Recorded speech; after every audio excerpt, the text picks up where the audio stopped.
Assalamualaikum warahmatullahi wabarakatuh. Selamat pagi, siang, atau selamat malam semuanya. Sebelumnya, izinkan saya untuk memperkenalkan diri terlebih dahulu. Perkenalkan, nama saya Lutfi Hanif, yang merupakan mahasiswa program studi Teknologi Informasi Fakultas Teknik Universitas Gadjah Mada tahun angkatan 2022. Pada kesempatan kali ini, saya ingin sharing, ingin berbagi mengenai insight yang saya dapatkan setelah melakukan tinjauan pustaka, yaitu mengenai keamanan cryptocurrency. Apakah cryptocurrency itu aman dan bagaimana sistemnya? Kita akan eh, gali lebih dalam lagi.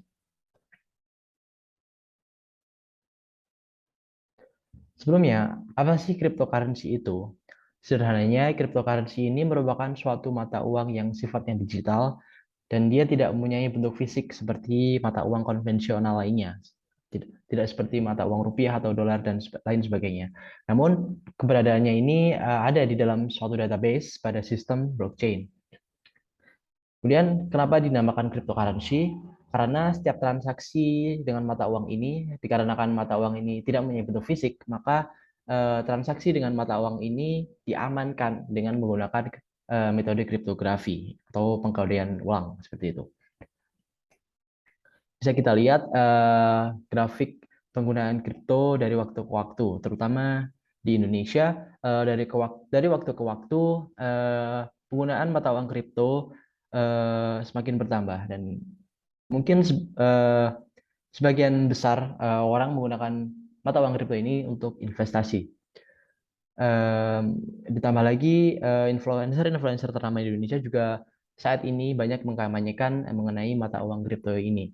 Kemudian ada beberapa faktor yang dapat mempengaruhi tren cryptocurrency ini, di antaranya adalah tingkat adopsi penggunaan kripto, tren kapitalisasi pasar kripto, regulasi dari pemerintah suatu negara, dan tingkat keuntungan dari cryptocurrency itu sendiri, dan juga perasaan si pengguna atau investor dalam hal berinvestasi. Kemudian, seperti apa yang sudah saya jelaskan sebelumnya, bahwa cryptocurrency ini terdapat dalam satu database pada sistem blockchain. Nah, apa sih blockchain itu? Sebenarnya, blockchain ini adalah mekanisme transaksi berbasis data yang memungkinkan untuk berbagi informasi secara transparan. Transaksi pada sistem blockchain ini tidak menggunakan pihak ketiga atau tidak menggunakan sistem terpusat. Sepenuhnya, blockchain ini menggunakan interaksi antar pengguna. Sederhananya seperti ini sistem kerjanya. Ya. Dari blockchain itu sendiri adalah blockchain ini bersifat transparan. Pengguna lain yang tidak terlibat suatu transaksi dapat melihat adanya transaksi dari pengguna lainnya. Namun, data yang berkaitan dengan transaksi tersebut akan disamarkan dengan menggunakan metode kriptografi itu sendiri. Seperti contoh ini. A, B, C, dan D merupakan pengguna suatu cryptocurrency pada sistem blockchain. Misalnya A ingin mentransfer atau melakukan transaksi dengan B. A dan B mengetahui berapa nominal transaksi dari transaksi tersebut, yaitu 2,3321. Namun, pengguna lain, yaitu C dan D, ini mengetahui bahwa A dan B sedang melakukan transaksi, namun mereka tidak mengetahui berapa nilai transaksinya. Yang mereka ketahui merupakan pengkodean ulang atau pengamanan yang telah dilakukan dengan cara kriptografi, sehingga data yang dilakukan A dan B ini bersifat personal atau privat, sehingga aman seperti itu. Kemudian poin utama dari blockchain ini yang dapat saya dapatkan dari tinjauan pustaka sebelumnya adalah yang pertama, desentralisasi. Seperti apa yang sudah saya jelaskan sebelumnya, blockchain ini sepenuhnya dilakukan melalui interaksi antar pengguna. Tidak ada pihak ketiga ataupun lembaga terpusat yang mengontrolnya. Kemudian yang kedua, sifatnya transparan dan non-repudiasi. Transaksi ini bersifat transparan, namun tidak semua data dapat diakses oleh semua pengguna. Ada beberapa data yang bersifat privat dan personal. Dan yang ketiga adalah kekokohannya dan anti modifikasi. Karena sistem blockchain ini bersifat konsisten dan kontinu, seperti artinya blockchain atau rantai seperti itu ya.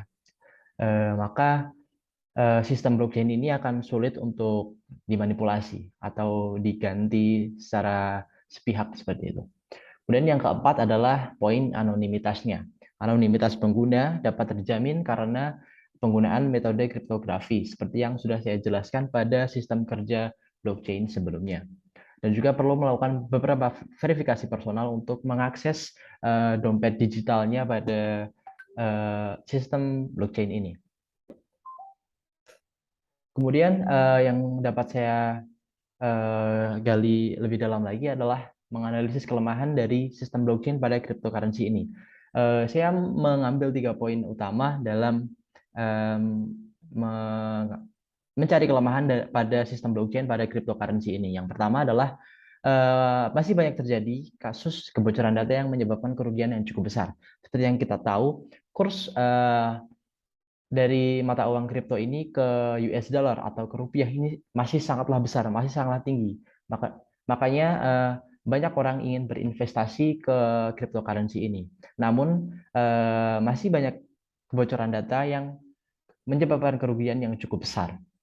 Kemudian yang kedua adalah karena sifatnya desentralisasi atau tidak ada lembaga terpusat yang mengontrol interaksi pada sistem blockchain ini, kesempatan cybercrime bagi oknum-oknum yang ingin melakukan tindak kejahatan menjadi lebih besar, walaupun mungkin langkahnya akan sulit karena menggunakan sistem blockchain itu sendiri.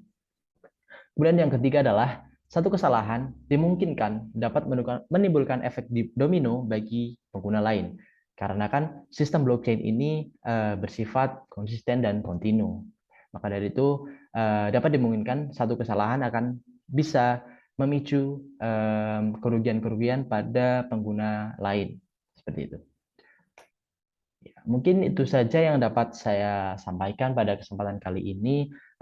Mohon maaf apabila banyak kesalahan dalam saya menyampaikan tinjauan pustaka yang sudah saya lakukan sebelumnya. Terima kasih atas perhatiannya. Sekian dari saya. Wassalamualaikum warahmatullahi wabarakatuh.